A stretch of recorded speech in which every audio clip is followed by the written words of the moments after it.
What up, YouTube? Welcome back to Tulsa Bass Professor, guys. We're back out here on the pond, guys. We done hit a few lakes today. Had a good day, caught a few. But we're gonna go out here today, and for you guys that's fishing that fall transition, we got a few baits we're gonna cast out. I'm not gonna go too hard on the tips because you guys hadn't been really conversing with us or commenting on that. So what we're gonna do is we're gonna just try to give you a little insight on some of the baits and just hopefully catch some fish so you guys can be entertained. So you guys stay focused, stay tuned, and we're gonna try to get on some fish and try to make a banger for you. All right, guys. First bait, chatterbait, guys. It's gonna be a good thing. It's a staple for the fall, especially that early fall transition as the bluegills are starting to come up shallow. You got your shad coming up shallow. These shad imitators and bluegill imitators are gonna be a great way for the bass to feed up. I mean, they're actually going to be up there trying to catch prey that's kind of stunned by that cold front. So what we're going to do is we're going to throw a few baits and see if we can catch them. And hopefully you guys stay tuned, because we're going to do a little flipping, and we got a jerk bait coming up too. Stay tuned. All right.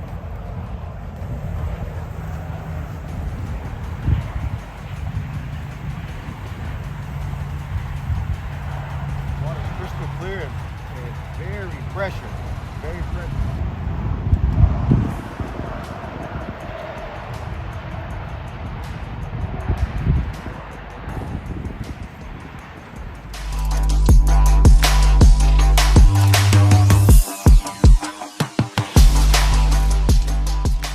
Nice and windy, cool outside.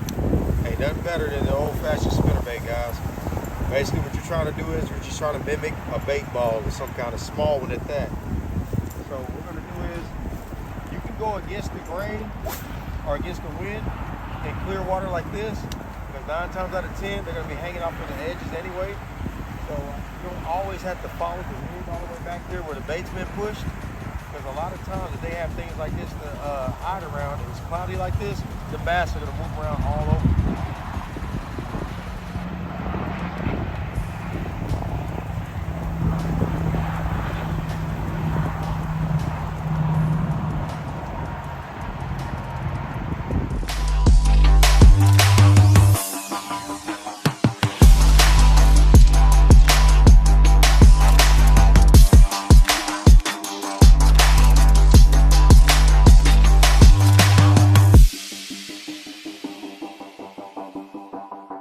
Right off that edge.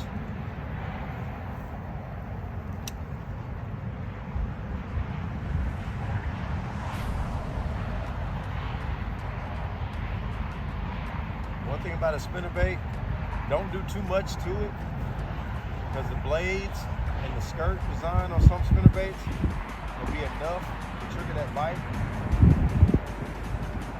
But not like a chatterbait. You have to pump it sometimes to get that reaction strike. A lot of times, just the flow of that skirt and that blade, but always get that spinnerbait 2 seconds to kind of dive down a little bit before you start to retrieve. Now you can pop it and get it going to make them blades kind of flash, gotta give off a flash, but you don't have to continue popping, because a lot of times you'll overkill it in the wintertime when that fish is more lethargic. He's not gonna want to chase that spinnerbait like crazy. So you might have to creep that thing over that log or over them rocks or over that grass mat or in front of that grass mat to get him to bite. There we go. Spinnerbait fish. Good spinnerbait fish from there. That's a good spinnerbait fish. There you go, guys. Like I said, slow roll it over there, over top of that wood.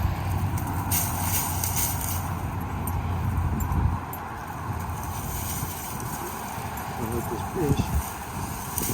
There you go, guys. You get a solid little fish like that. Little chunky fall bass. All right, guys. Figured out a little pattern right here. That's the second bite I've had on this spinnerbait, but that's the only one that committed.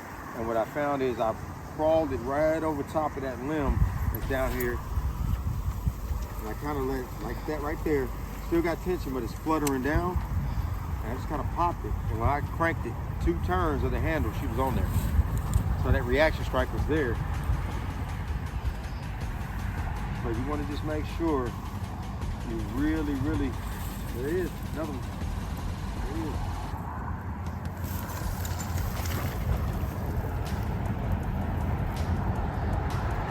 There you go. Just like that. Not as big as the last, but still a solid fish. Because in the fall, it's gonna get cold. Even in the winter, I mean the late fall and the winter, them fish right there, you'll be glad to see them because they're gonna be few far in between if you don't know what you're doing. But if you guys go out there and attack it with the mind of let's think logically, follow the forage, and also mind your timing, mind the speed of your retrieves, and also target. Because sometimes they're in them tight little spots like this over here. Got a little grass under, so if you guys see me kind of ticking my rod, that's kind of what's happening. I'm just popping out a little bit of grass. But like I said, right there on that tree, still a little bit of tension on there, and when it falls, it catches a little pull in my line, and boom, I pop it. Start my retreat. Just like that.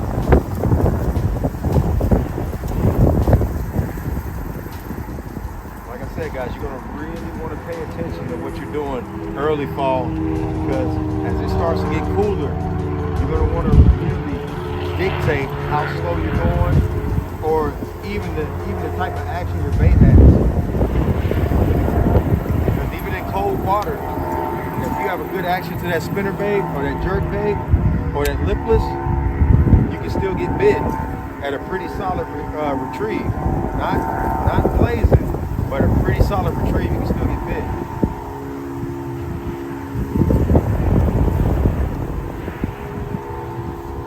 So we know there's fish in that hole over here. We had 2 casts since our last bass, right?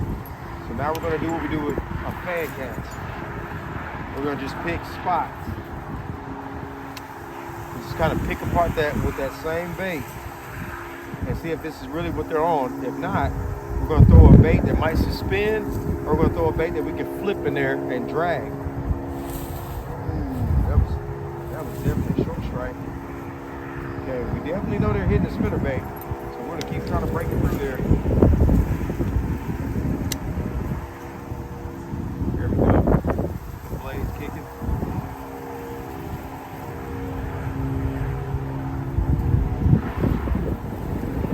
Same retrieve, I caught the same 2 on right here. Same speed, same depth. I've hit 3 spots so far. Go out a little more.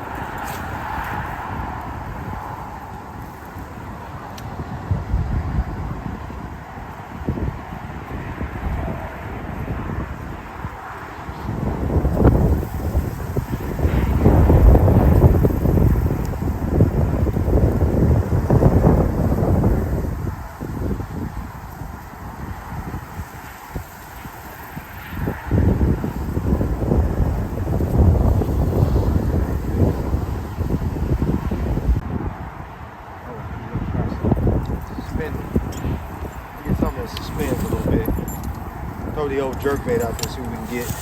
Got the old jerk bait out, guys. Got the Megabass 110 and the Cahokia pattern. See if we can get one. All right.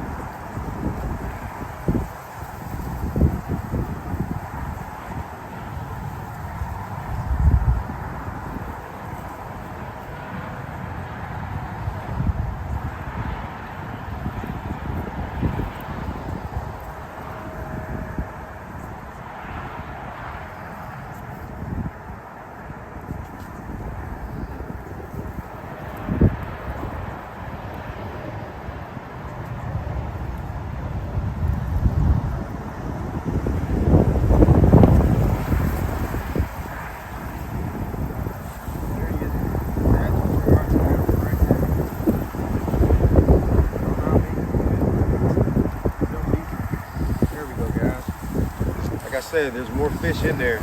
Sometimes that same bait might not get them all, but you definitely get a picture of that. All right, guys, I'm gonna explain my jerk bait setup to you guys a little bit. We got the Tharp series. This is the one-eye jack. It's in the 6.9. This is one of my favorites. It's a medium. You can see that tip. perfect for jerk baits and lipless cranks if you want to throw it on there. But I also got the Tatula. This is the SW. This is the 100 series, guys. It's a 7-to-1 gear ratio. This is one of the newer Tatulas out, the Elites, and it's very good. I mean, it's very fast, it's strong, and it helps me pick up that slack when I'm throwing that jerk bait. But as you can see, guys, I'm paired up right now. We got that Bass Pro Excel on here. That's one of my favorites on there. And I also like Vicious. Vicious is very good too in 12-pound test, guys. But let's get back out here and see if we can get some fish. Enough of this. Let's get some fish. That fish came on the pause. He came on the pause. I stopped that bait for a second. And he grabbed it.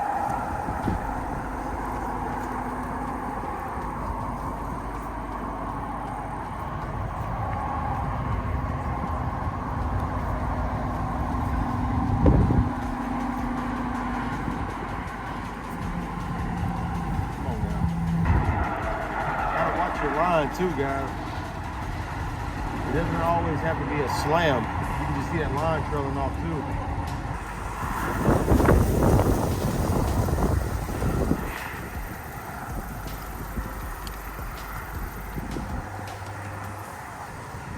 Another quick little tip, guys. If you're fishing a pond or somewhere shallow, you don't always have to reel down to a certain depth.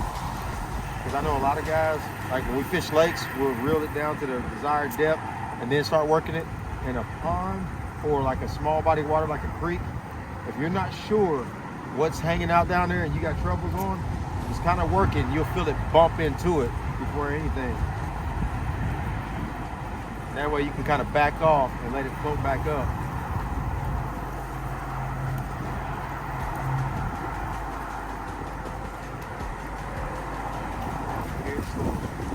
Little transition right there where it cuts in. Really trying to work that because there's a lot of wood up there. And I know they like to stay suspended around it.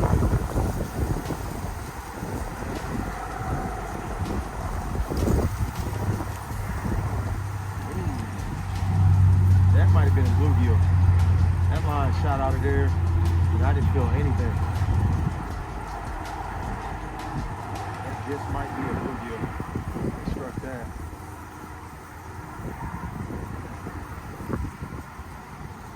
We're gonna go a little further in the pocket. Cast a little further in the pocket. There we go. There we go. All right. Get off that grass. There we go. Now we're ready.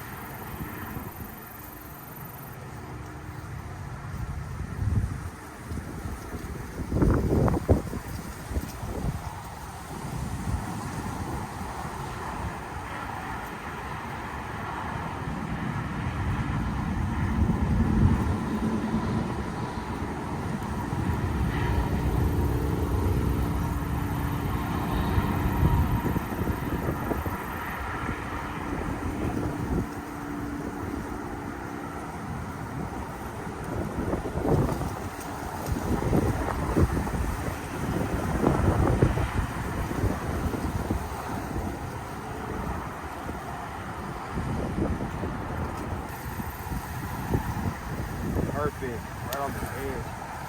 Right for that stump.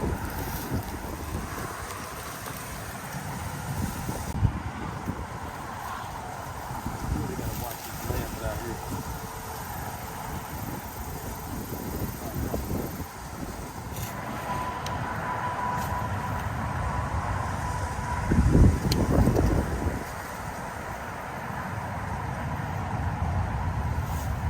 See if we can get one here.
little different.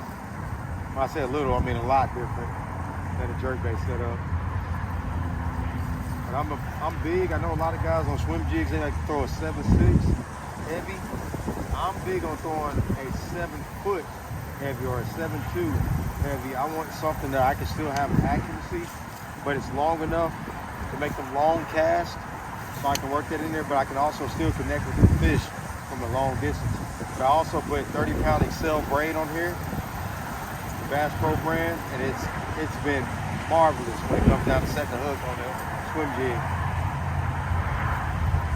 I don't miss a lot of fish off of it, but I do stick with the 7-foot. I know a lot of guys like to go a lot longer on that, from 7.6s and all that, but man, I'll tell you, I hadn't had any problems with a 7-foot ride doing that. And then I always get in a medium heavy or a heavy.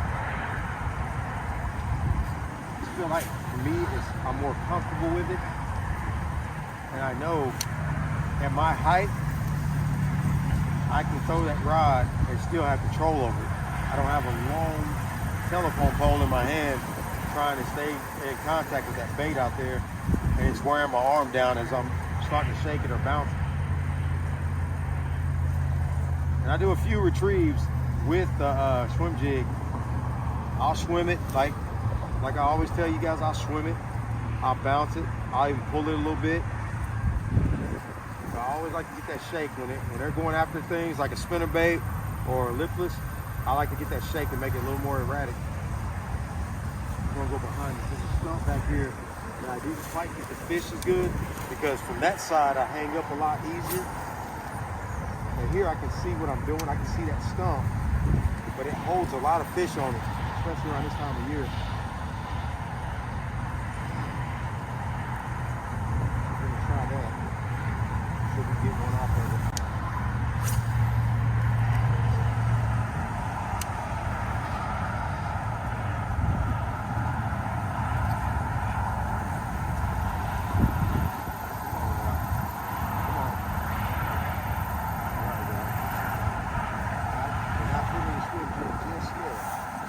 Put on a smaller lipless. We're gonna do what we call downsizing, guys, which you guys already should know about that. We got clear water conditions, pressured water at that. So what we're gonna do is we're gonna take something a little more natural and smaller presentation. We're just gonna work it in our same little area. We're gonna just kind of comb around before we make our move. Because a lot of you guys gotta understand, you have to fish the spots thoroughly, or you'll walk over that 7 or 8 pounder and scare him off the bank, or he'll be sitting right there and somebody else will come along and catch him.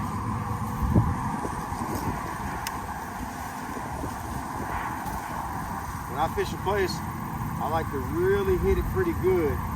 So if somebody comes behind me, they might catch a few, but I don't like to leave many.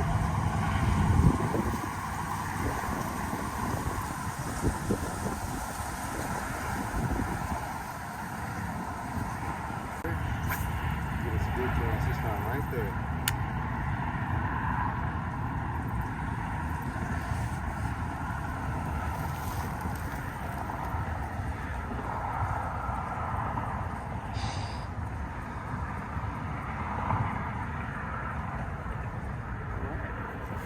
Do our job. Picked it clean, guys. So we're gonna go ahead and move around and see if we can find some more bass. All right, guys. We have a situation with some wood right here. Now, the way I approach this in the fall is a lot different than I will in the summer. In the summertime or the spring, I'm throwing a buzzbait over there. The water's already gonna be warm and you can pretty much climb it out there and you got less chances of getting snagged. But today we don't have that luxury. It's fall. So I'm pegging a crawl bait. See what I'm saying? I'm gonna peg a crawl bait first. I'm gonna put about, this right here is a 5/16 ounce. I want a lighter weight around visible stumps, because I know these things have arms out and it can wrap around them and hang up. A lighter weight gives this bait a chance to kind of work itself free. So we're gonna try that, all right, man? You won't pitch as much, you pitch a little bit, and you won't pitch as much, because I want to stay really, really accurate, because there's a lot of stuff to hang up on over here.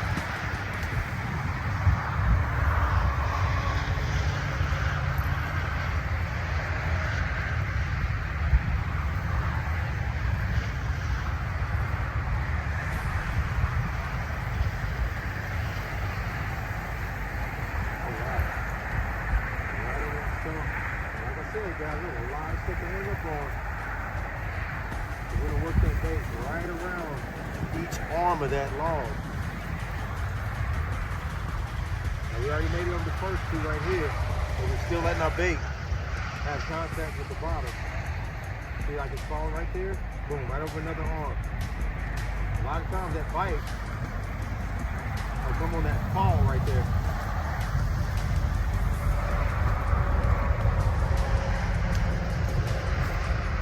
Now we're gonna fish the outer edge of that. The other arm's out here on that outside edge.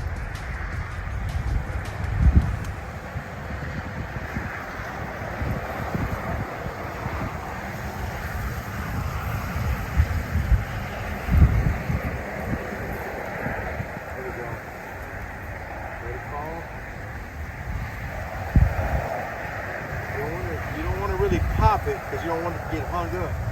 You want to kind of slide it over that log.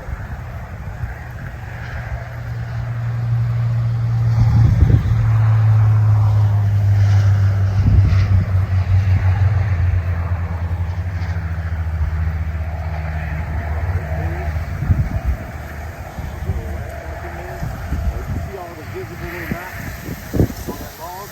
There's a lot of visible knots on there, so we got to be careful.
On that, so we're going to pick up our spinnerbait. We're going to work the outer edges of that log and see if that flash can get us a reaction strike. And bend that blade down a little bit so it'll move a little bit faster so I can pull it right over the log.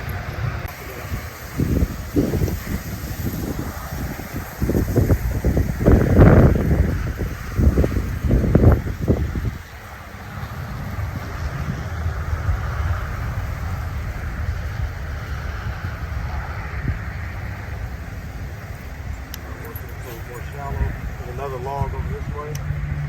Gonna work real shallow with it.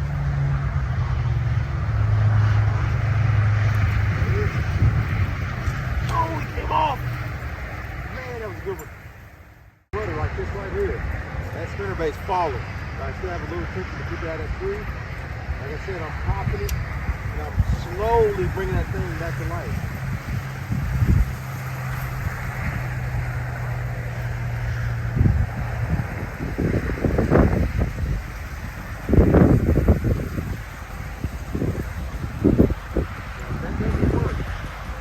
Doesn't work, guys, then you know what comes next. Even if it's not 50 degree water, come next to the jerkbait. All this is doing is mimicking a dying shad or a dying bluegill. Okay? It doesn't have to be super deep for your thrower. Because most jerk baits will go 0 to 6 foot deep. Most 110.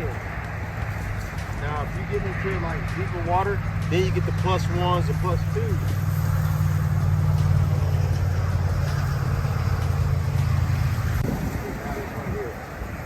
Guys, be more experienced before you try this. I want you to be a little more experienced. We know that arm of that log goes down a little bit. Now watch this. There's a different way that I retrieve that jerk bait.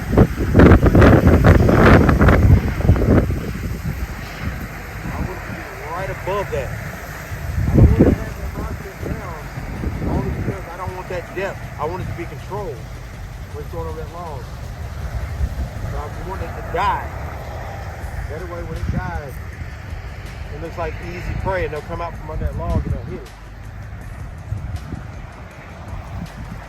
Now I'm not going to throw across that log, even though I can do it. We're not going to do that in that video because I don't want you guys hanging up $25 lures. Okay?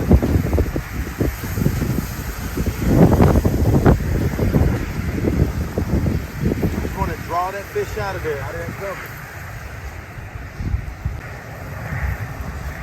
Right in here. I know that long arm comes out of there, but I'm right out of danger. I'm out of the reach of danger right here.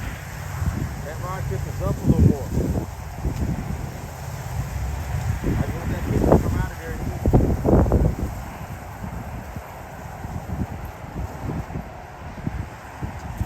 Now I'm out of danger. I can do a regular retrieve and go right next to that log and let that bait die a little bit. Just like that. Let it die.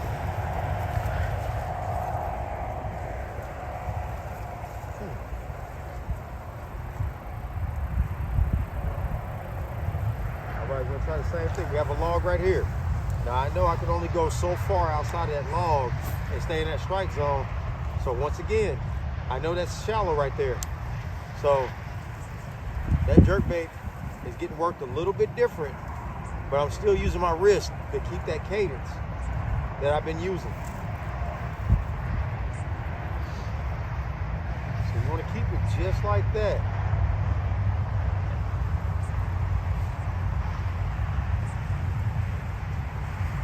Just like that.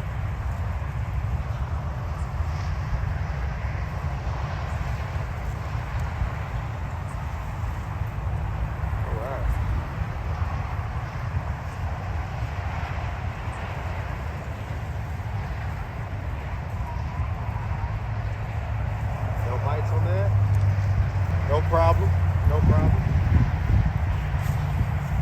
Now we're going to target around the brush piles that are a little further out.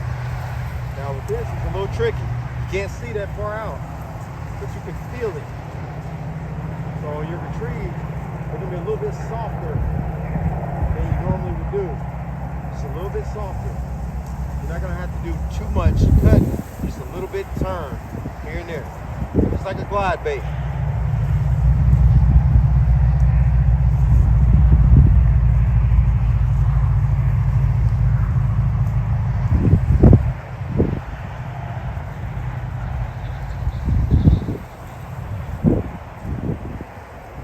Alright, now I'm in the clear. I can start my retrieve again. So there's a fish following it. Now it's more erratic. Get that strike, trigger that strike if he's out, he's behind it. There he is. Sure enough. He was on it. Oh, he pulled off. Man. Man.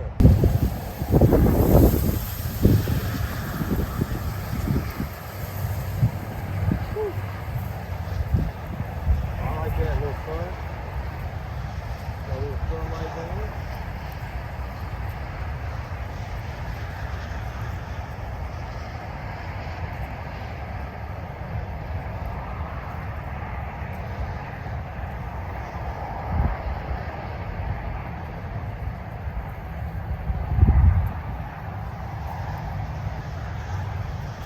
There he is.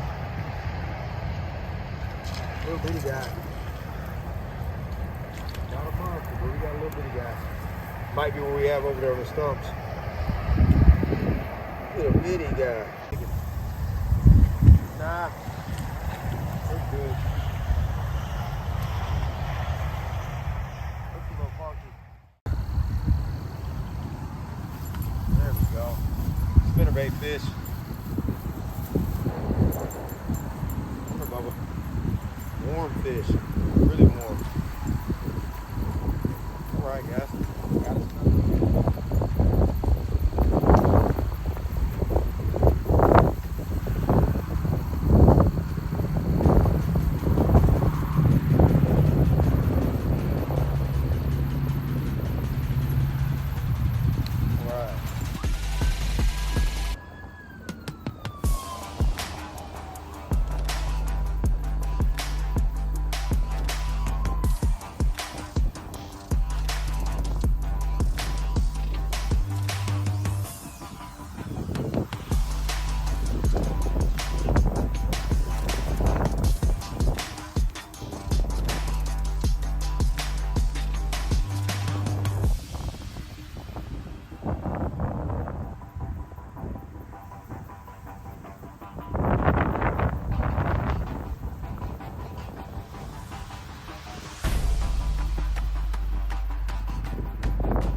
Oh, he did. Get it on the other side of that dang stick. There we go.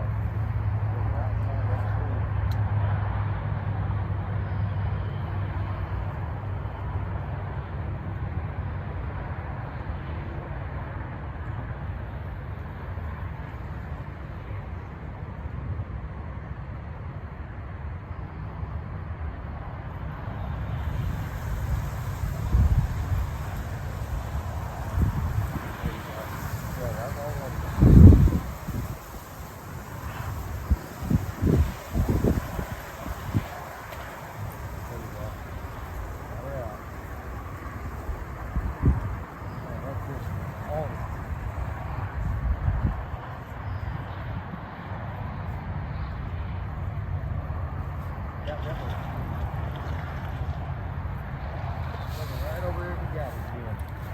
There we go.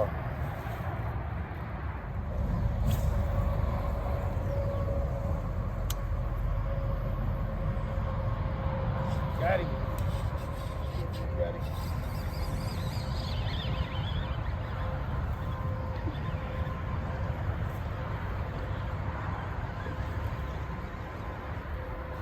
Hey, not bad. The old dry fork custom jig, swim jig. Not bad. Take a picture of this girl.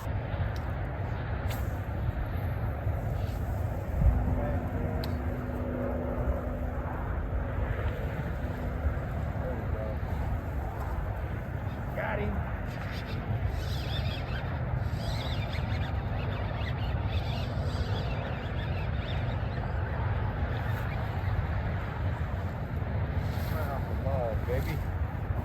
Right off the log. Bump the log. Roll right over top of it. Bam. You should see that, babe. That was a bad cast. When I say bad, see like right there? It was so bad that it looked like it's gonna wrap around that stick. It came out, hit that pocket, 2 cranks. Watch this come out easy. There we go.